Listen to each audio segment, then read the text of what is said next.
Hello everybody and welcome back to J.A.J. Talk Movies. And if you're wondering why I'm reviewing Die Hard today, which is what I'm doing today, I'm reviewing Die Hard, and it seems familiar. I actually reviewed this movie last year, but my reviews for I think I had the first two movies, they don't really hold up, so I'm going to review them again. I don't know if I'm going to review all of them, but I'm definitely going to at least review the first three or so. But yeah, we're going to get into my review of Die Hard. It's going to be a short, fun little review and talk about what I like about the movie. So I only just watched it for the first time last year, and although I gave it a 10 last year, I like it even more this year. It's just an amazing... It's just such an amazing film.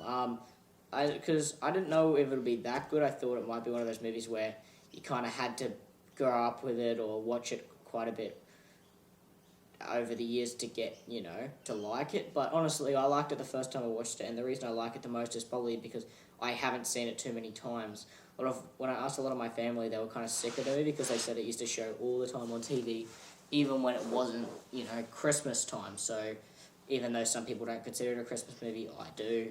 But, yeah, so maybe because I've only watched it a couple of times, it's just a fragment in my head, and I'm going to watch this movie every year as Christmas tradition. Even though Die Hard 3 and Die Hard 4 aren't Christmas movies, I still watch Die Hard 1, 3, and 4 every single Christmas.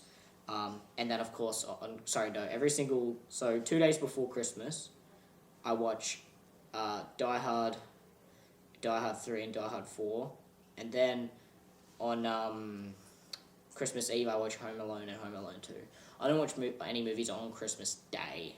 That's not tradition for me. I watch it on Christmas Eve because it gets you hyped for Christmas. I think that's the usual tradition for most people, I assume. But, yeah, so it's an amazing film, and I'm going to say what I like about it. So, of course, Bruce Willis's performance, he's amazing in this movie.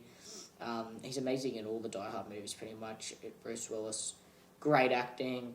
I love the one singular setting of the building, how it's entirely set up in this building. And I love how it's action-packed, but it's not, unrealistically action-packed, you know what I mean?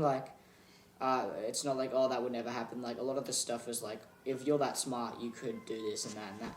So, yeah, I love how he works. I love the cop that he works with, that cop that kind of investigates it. I love their, friendship over the phone and all that. I love my favourite scenes is just when he's sneaking around the building and stuff like that through the vents. That's, my favourite kind of thing because it's kind of suspenseful. It's really, really entertaining. And that's what's good about the movie. It's really entertaining. You do not feel its 2-hour length at all. Of course, I don't really feel long movies as much as I used to anymore because since I've really got into film in the past, 3 or so years, I've really watched quite a bit of long movies. So a 2-hour movie to me at this point is a short movie because I've watched, 3-hour, 3.5-hour movies and stuff like that. But yeah, don't be fooled by the length. It is entertaining the whole time. There's no slow bits. It's always action-paced.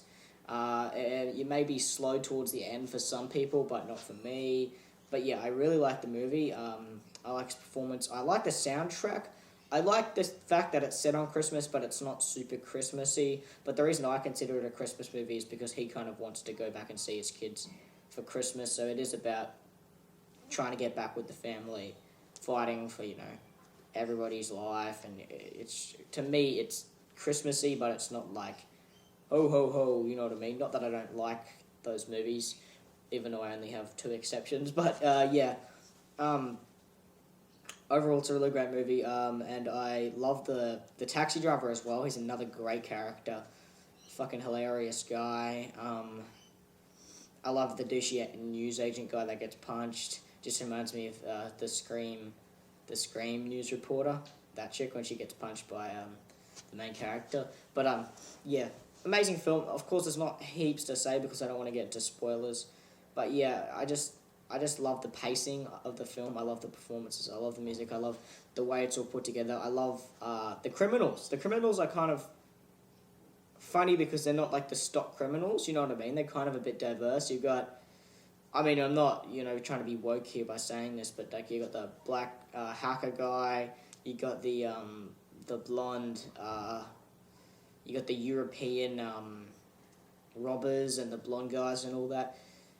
It's better than just your stock American folk, and I love seeing them. And I also find it super hilarious that the main criminal was played by the actor who played Snape in the Harry Potter movies, because you hear his voice, but it does not look like Snape at all. It looks like a totally different person. I mean, of course, this was like, I think, like 13 or so years, 14 years before Harry Potter, the first Harry Potter came out.